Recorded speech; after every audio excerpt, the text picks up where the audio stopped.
What's up, ladies and gentlemen? Welcome back to The Good, the Bad and the Stupid. It's Thursday, the 20th of August. Hope you've had a great day. That's my catchphrase. I've gone back to the old one. Anyway, but yeah, it's been nice today. It's been very sunny. Been beautiful weather. In fact, it's even dried out my clothes from yesterday when they got soaked in the pissing down the rain. So every cloud has a silver lining. Yeah, it's been nice. So I've been out and had a bit of a... what's it called? A bit of a sunbathe in with my face. So if I'm looking rosy cheeked on the video, it's not because I'm pissed out my face. It's because I've been in the sunshine, and I'm going to get pissed out my face after the podcast. Anyway, I ain't got a lot to tell you, but it doesn't really matter. We'll just keep it short and sweet. You can get on to what you're going to do. I can get on to that beer I'm drinking that I was planning. ABBA's Dancing Queen has been voted the greatest ever song to dance to. What's your opinion? Dancing Queen come first. Come on Eileen. Dexy's Midnight Runners second. It's Raining Men third. Happy, Pharrell Williams. I Want to Dance with Somebody, Whitney Houston. Sweet Caroline, Neil Diamond. Don't Stop Me Now, Queen. Crazy in Love by Beyonce. Bohemian Rhapsody, Queen. And Summer of '69. That just sounds like they're all good songs on their own, but it just sounds like the shit DJ at a fucking wedding party. His classic numbers that he pulls out, bangs them on. That's guaranteed. That's almost every single song you will hear on a dance floor, at a wedding, or a school disco, or a cheesy party, whatever. Come on Eileen, Dexter Midnight Runners. Brilliant song, but it's really annoying when you're out, because I never want to listen to it when I'm out. I don't mind it in the house, but when I'm out, it's like I don't normally go to a club where that kind of music's played. So when I do end up in one, I'm like, oh bollocks. Maybe it's because my foot starts tapping, and the next thing you know, I find myself on the dance floor where I don't want to be, giving it some, because they're probably right.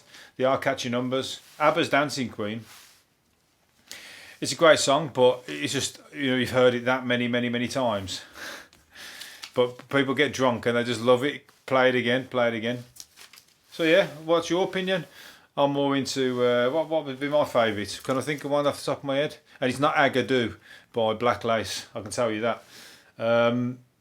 James Brown, anything by James Brown. I'll tell you what, I'm busting them moves. You will see me move. You're not going to see it on this podcast. You'll have to watch one of my videos where I put myself in hospital, where I'll do a bit of breakdancing or try and do a bit of James Brown dancing when I'm drunk and fall through a glass coffee table. That's what the next YouTube video will be. That'll be the only viral video I get.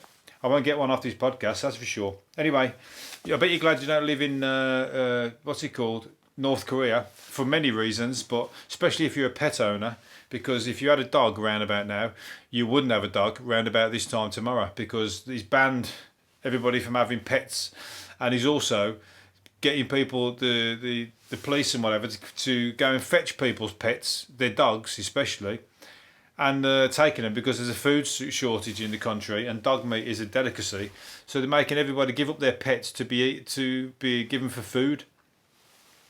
That's just grim, isn't it? I mean, that's just fucking horrible. I mean, I know needs must in certain circumstances, but that wouldn't be the first thing that you'd think people would the first port of call. You think they'd try and grow food and stuff like that and do it the other way, not fucking nick people's pets. It's not doing the fucking, he ain't doing his like, not that he gives a shit. He ain't doing his, what's the word?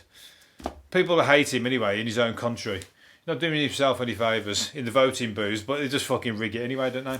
So there you go. It's a shame because they wouldn't be able to hide the dog under the floorboards and keep it quiet because it would just whimper. Oh, bollocks. Something wrong with the screen. One sec. It'll just whimper.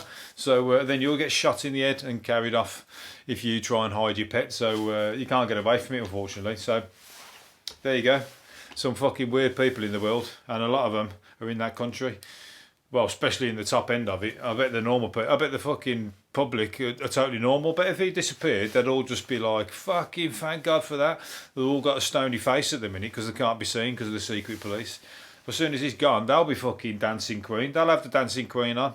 They'll have all that top 10 I've just said. Dexy's Midnight Runners, Bohemian Rhapsody. They'll have Agadoo on. They'll be dancing to Agadoo till the fucking cows come home. As soon as he fucking disappears. Anyway... And hopefully they'll go and get themselves another dog again when times are brighter. Anyway, James Blunt, speaking of dodgy meat, James Blunt says he put himself, when he was at university, he was to go up against the vegans and the vegetarians.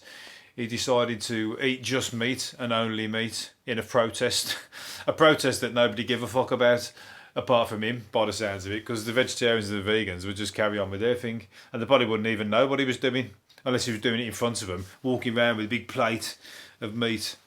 But he said he was just eating chicken and mince with just some mayonnaise, and he got scurvy off it. So if you wonder about where these little illnesses come from, scurvy, I've never even fucking heard of scurvy since the 1800s. That's the kind of thing you get way before our time, or in some really sort of third world country. But scurvy, or you get that on the boats as well, didn't you? And you used to have to drink limes to get rid of the scurvy, lime juice. That's why they used to call the Brits limeys. Remember that? That's true. Anybody out there not from England, they called us limeys because of the lime juice when we was on the ships to battle against scurvy.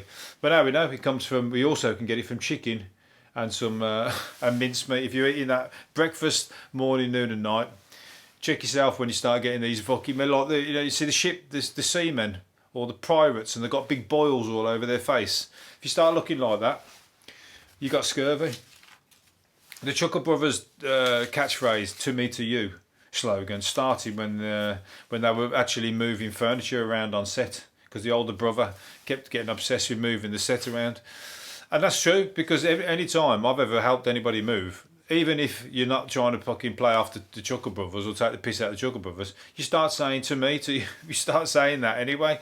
So it's not, they fell upon something there that everybody fucking says when they're moving anything. Especially if you're carrying it up some floors, up some stairs, or up, round some corners and whatever. You've got to do that. So so that's fucking, and it's a funny catchphrase. So now, but everybody does it. Now you do it because you do it first because you're doing it to move the sofa and get it round the corner. Then you realise you're doing the Chuckle Brothers catchphrase. Then you start taking the piss out of the Chuckle Brothers, doing it the same way they do it, and that's the way it goes. So that's just made them famous, just that one line, "To me, to you, to me, to you." I mean, I'm sure they've got more talent than just that, but that one is like, that's nailed it on. Everybody knows who they are because of that catchphrase. So if you're anybody from another country now, when you're moving furniture and you go "to me, to you," or whatever that is in Spanish, or in whatever country you're from, but other Netherlands, wherever, Japan, when you say the equivalent of "to me, to you," you're doing it in the Chuckle Brothers. You're giving one for the Chuckle Brothers. You have to check them out. A granny came back to life after spending a night. A granny spent a night in the morgue because everyone thought she was dead. They put her in the morgue. She thought she had a problem with her intestines, and she passed out. And then they took her to the morgue at 10 past 1. They didn't fucking obviously check her pulse and everything because she weren't even dead. And she woke up on the slab in the morgue. Good job they didn't put her in an ice box, isn't it?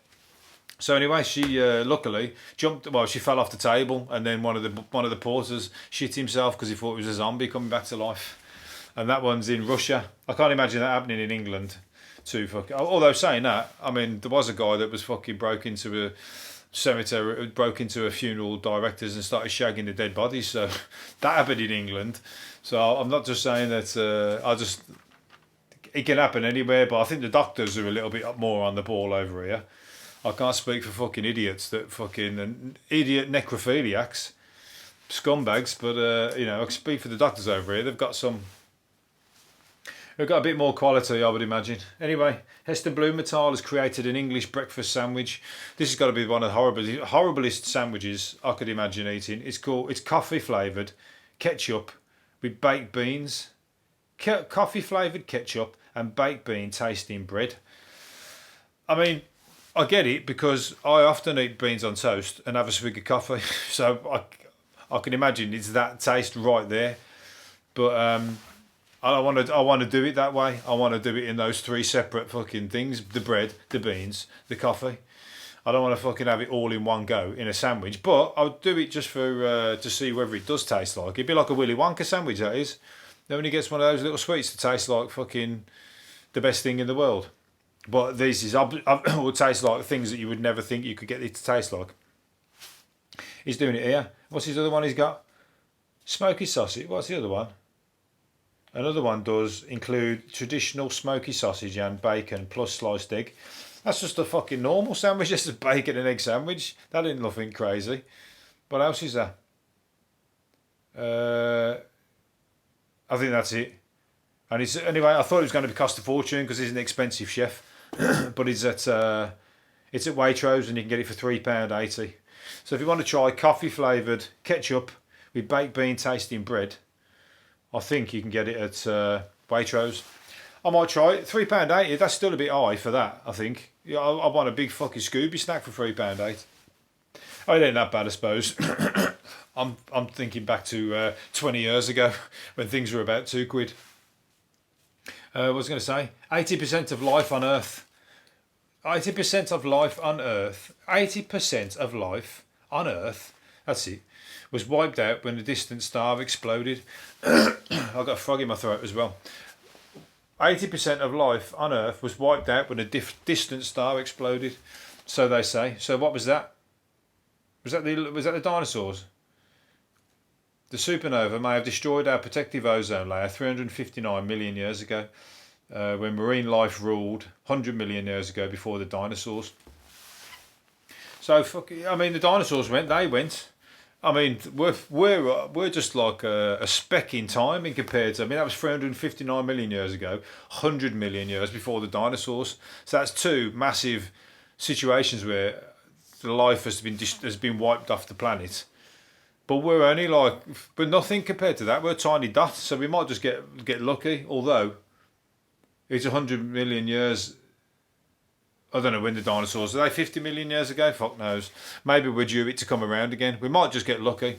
Saying that, we're fucking wiping it. We don't need a distant star to do it. We'll wipe this place fucking clean of people, 100%, with viruses and with fucking scurvy, cholera, plague, no food, fucking poison food, nuclear bombs. We're going to do it with all that. No animals to eat, or no animals to cultivate, bees and whatever else to cultivate food that we need to eat. No crops. So yeah, we're going to fuck this place. We don't need any stars to do it. And hopefully when we do, somebody will come down from fucking another planet and fucking plant their seeds and create one of those dream-like places that you imagine in the cartoon. You know, the places that everybody wants to live in. Because it ain't fucking here, it ain't now. Especially not in some of the council estates around the country. Not the one I grew up on anyway. So anyway, let's just fucking... it's a shame we can't have a revolution and fuck everybody off up the top. Take the money off them and fucking put it down to where people need it. The aliens are coming, they're going to do it. They ain't going to fuck around. They're going to see bullies for what they are. And they're going to fucking... They've already tuned into people. I'll tell you what. They probably are now. They're probably like making Donald Trump look the fucking twat that he is on purpose. They're probably fucking warping his brain. Just like tuning into his like while he's asleep. Flipping his hair up. Maybe they've like, you know, cut his, like lobotomised his head. And maybe he's a lot brainier than he's like coming across because he makes some right fuck ups. Maybe that's the aliens starting their work to fucking rid the place of like nutcases who rule like that. Anyway, let's move on. What time is it? Time to... the British inventor has confirmed as the fastest ice cream man in the world. Fastest ice cream van in the world. That is what we're about. British inventors. We don't fuck around. We had the fastest wheelbarrow the other day. Now we got the fastest ice cream. Man, that ain't going to be no good for the kids trying to chase him. We used to fucking chase the ice cream man around the streets, begging him for free ice creams. Then he'd make us ask... He'd only give one, tight ass. He'd make us he'd ask us a question. The one who got it right got the free one. And then all the other kids would beat him up for the ice cream. So we got the fastest ice cream man in the fucking world. What are you going to do about that? You know, we don't need war. We don't need fucking weapons. We don't need typhoons. Or well, not typhoons. What's it called? What's that fucking the airplane called now? Oh, bollocks. Typhoon? That's T. Typhoon, isn't it? Or is that's the... No, that's the fucking... That's the wind. I don't know, Spitfires. What's that fuck? It might be a Typhoon. It might be something similar to that. Oh, bollocks. Typhoid. That's the illness. Anyway, let's move off it. But we don't need all that. We don't need that machinery, tanks, specialists, all that. All we need is fast ice creams, things to have a laugh with. You know, people turning their sofas into something that you can roll down the hill on. Skateboards, roller skates. That's all we need. We don't need none of that bullshit. We need fucking skate. What's it called? Discos, roller discos. What's happened to roller discos? If that's health and safety that's killed that off, that's a fucking joke. I'll tell you what.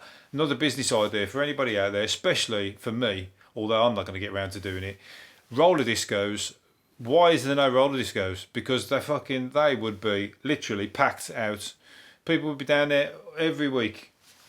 I think it's a catch-22 because you want to get pissed when you're at the disco, but when you're on roller boots, I bet they don't let you do it. But I have actually been to one they'd put on in a pub, and they were drinking and we were rolling around. I was fucking going 100 mile an hour on these roller skates. I absolutely loved it, and I was drunk and I threw up afterwards as well. But I didn't care because I had such a good time. Anyway, one more, last one. Women are more likely to fall asleep. Women are more likely than men to fall asleep after sex, as it's nature's way of helping them get pregnant. There you go. Where the blokes are just lying there, especially if they've cottoned onto like a great-looking woman, and they can't believe their luck. They're just lying there with their eyes wide open, with a massive cheesy grin on their face. They don't want to fall asleep because they don't want to forget that moment. Whereas women, they're all right. That's it. I've had me lot.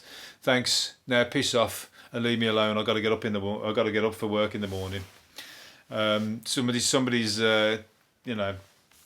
playing it cool and somebody's taking the piss. And I think somebody's playing it cool and taking the piss. And the other one is like, lapdog and like loving it, absolutely in love. Good, that's the way it should be. The woman should get it all. The woman should, if that's the way they've got to get pregnant, that's the way it's got to be. I personally, regardless of that or anything, if I'm on my own, I'm a very light sleeper. It only takes somebody to put a pea 10 mattresses below me and I won't be able to get to sleep. You know why? Because I'm a prince, I think, or am I the frog? I can't remember what the story is of the princess and the pea, but all I know, I'm the prince and the pea and I can't get to sleep. Because I'm a prince, that's all right. Anyway, I'm going to leave it there. Hopefully you enjoyed it, and I'll do another one tomorrow. See you later for now. Bye.